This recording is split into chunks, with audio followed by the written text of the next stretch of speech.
其實畫魷魚呢，我都係第一次啊嚇，咁所以有少少實驗性質啦。主要就係大家知我有一個系列係1分鐘、10分鐘，跟住1000分鐘畫水墨畫咁。咁有一條片呢，我就畫海洋生物。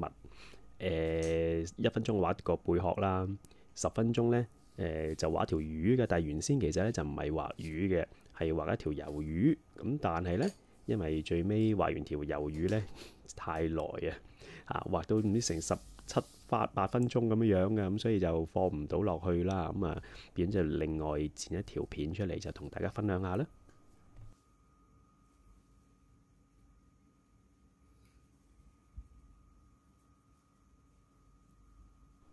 咁由於我係第一次畫魷魚啦，魷魚嗰種質感呢係好微妙嘅，佢又要睇到有啲滑捋捋，有少少反光，咁但係呢，其實佢又唔係完全透明，中間呢又好似又透到少少一笪笪內臟啊，即係統體就好似污污糟糟，咁但係佢喺水入邊嘅喎，又滑捋捋咁啊，所以嗰種質感係比較，我都諗咗好耐點樣去表達，咁所以我就嘗試就用咗呢個方法。因為呢、一個筆觸呢、個即係 brush stroke 呢個形態，我係之前都曾經用過喺其他畫嗰度啦嚇。咁我記得呢個咁嘅感覺同出到嚟嘅視覺效果，咁所以我就 apply 咗喺呢個魷魚嗰度。咁所以你見到呢度呢，我係用非常非常之乾嘅筆好深嘅墨焦墨，然之後支筆係乾到不得了。所以你見到呢，我初初畫落去嘅時候呢，一睇落係唔似樣嘅。我係用水定咗型先，咁所以變咗呢，你一開始落筆嘅時候好乾，但係呢，你睇住慢慢佢嘅變化呢，佢會慢慢化開咗啊。由於我啲墨都係好乾好乾呢，佢就化亦都唔會話化到完全大家接觸埋一齊，咁就變咗呢，有少少好微妙一笪笪。有少少，佢又唔係粗糙嗰種一笪笪，而係啲色素紋理嘅一笪笪嗰種嘅效果嘅啊，咁幾有趣嘅。唔知大家覺得做唔做到嗰種視覺效果出嚟呢？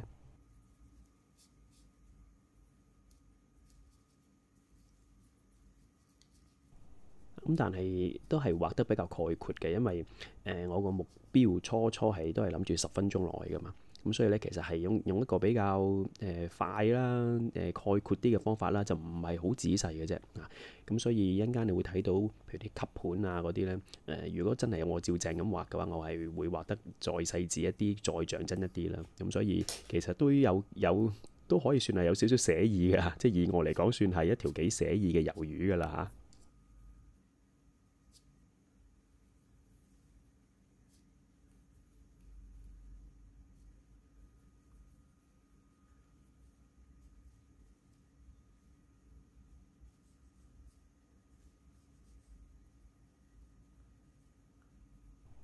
咁其實呢度我畫畫下就順勢畫咗落下邊塊面啊，同啲觸鬚先。咁其實就應該繼續畫埋個頭先嘅因為嗰個墨與墨之間嗰啲銜接位啊，佢一乾咗之後呢，其實佢就唔會大家再 blur 埋嘅啦。咁所以之後你會見到我要做翻少少嘅修飾嘅功夫啊，到我畫翻個頭嘅時候其實應該繼續畫埋個頭先嘅呢一 part 係。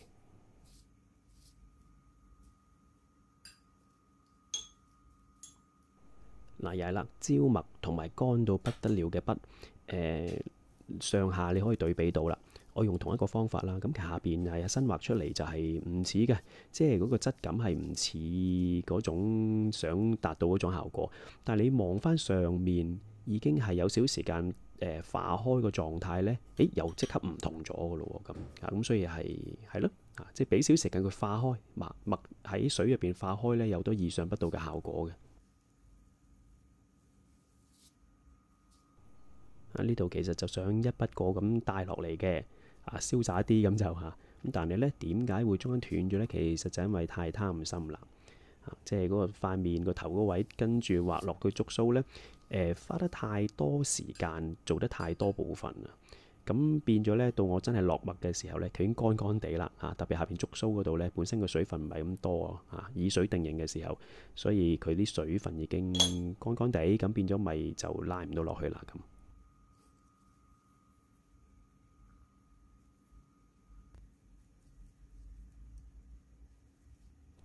係啊，你其實過幾廿秒啫嘛，你而家睇翻個面嗰度啊，好焦墨咧，好乾嗰個位咧，佢已經慢慢化開出嚟一個幾有趣啊，幾特別嘅一個咁嘅斑斑駁駁嘅效果噶啦，已經係。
因為我用水嚟定咗型啦，咁所以只要用啲比較深嘅墨喺個邊緣嗰個位啊，即係個觸鬚嗰度，我又唔係想一條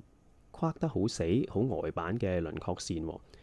咁我就喺個邊嗰度呢，其實只需要用啲深墨咁去揩一揩，咁佢就會沿住有水嘅地方咧化出去。咁因為出邊係冇水噶嘛，咁所以咧有水與冇水之間嗰個接觸位已經形成一條天然嘅一個嘅輪廓線咯，咁會好自然咯。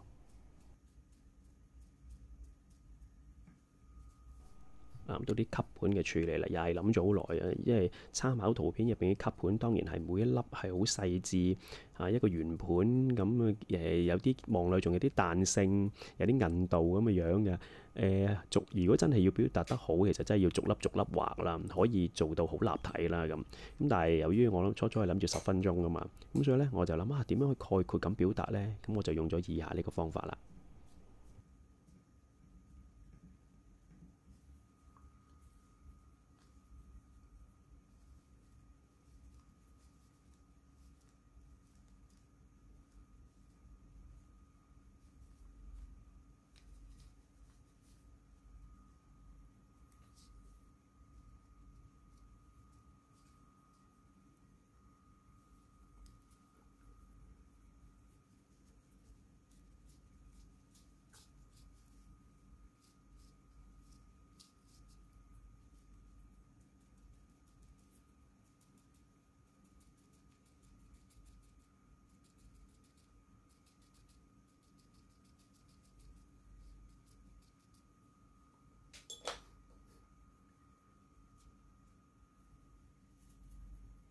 係啦，啲吸盤個位就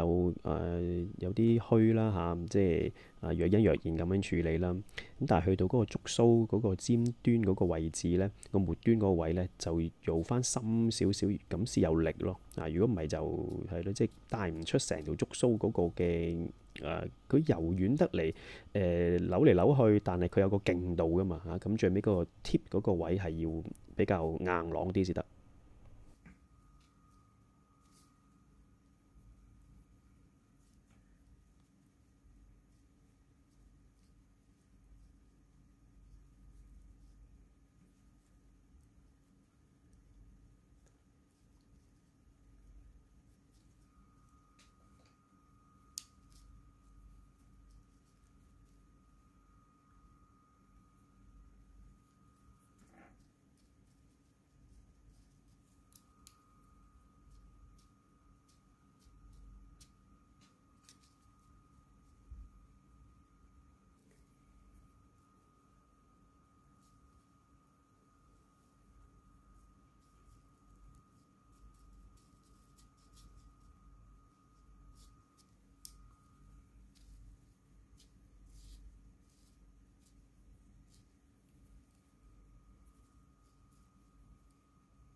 嗱，咁之前就一路處理啲比較深色啲嘅位置啦。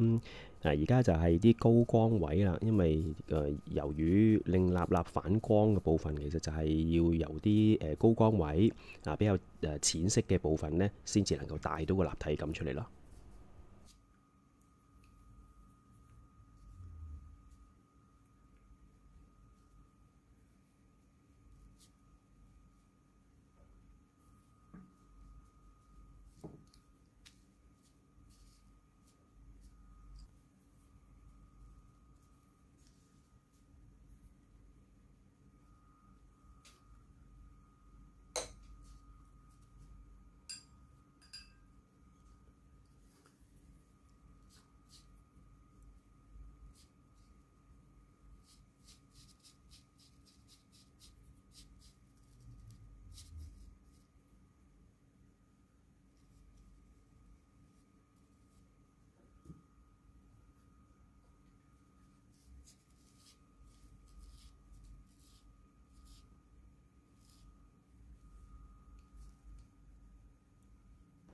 嚟啦，咁你見到呢，因為我係個頭完全係乾晒先至翻上去畫呢。咁所以你見到都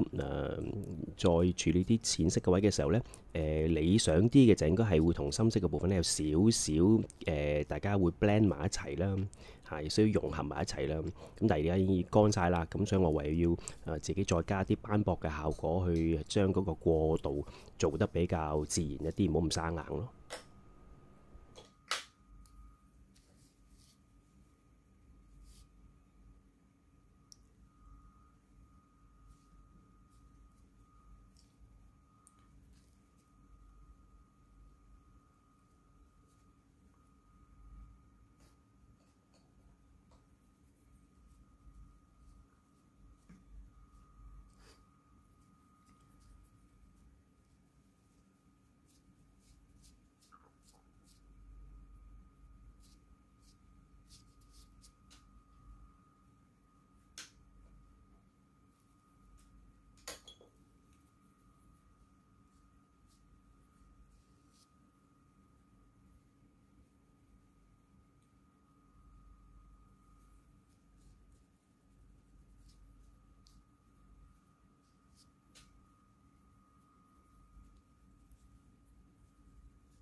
嗱，點蒸呢度你見我有摸下張紙先嘅因為一定要乾咗先得啊。乾咗我再用以水定型，再去畫翻個眼珠個 shape 呢，咁就易控制啦。如果佢有啲位未乾呢，我一點上去咁深嘅墨呢，個眼珠一化咗出嚟呢，冇得救嘅。咁所以呢度就因為當然係試過嘅經驗之談啦。咁所以呢，點蒸嘅時候呢，一定係乾咗，再自己再用水去將個輪廓線可以勾得比較仔細啲咯。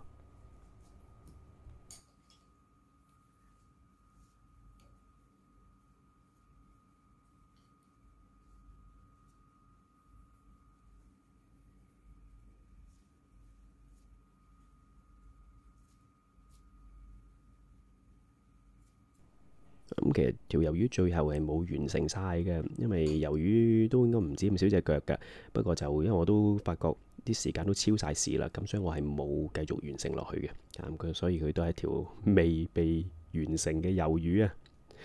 多謝大家收看，下條片見啦〜